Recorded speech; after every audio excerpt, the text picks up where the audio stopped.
જામનગરથી સમાચાર મળી રહ્યા છે। જામનગરની અંદર પીએમના આગમનને લઈ અને રિહર્સલ્સ કરવામાં આવ્યું અને તેની અંદર બેદરકારી સામે આવી છે। તો આ સમાચાર મળ્યા જેમાં પીએમ પ્રવાસના રિહર્સલ સમયે બેદરકારી સામે આવી છે।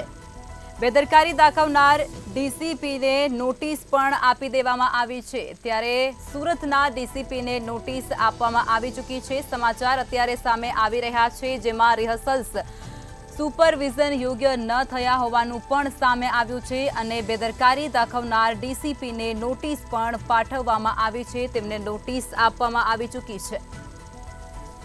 તો જામનગર ખાતે પીએમના પ્રવાસના રિહર્સલ્સમાં બેદરકારી સામે આવી છે અને તેને લઈ અને કડક પગલાં પણ ભરવામાં આવ્યા છે। બેદરકારી દાખવનાર ડીસીપીને નોટિસ પણ આપવામાં આવી છે। ત્યારે સુરતના ડીસીપીને નોટિસ પાઠવવામાં આવી છે।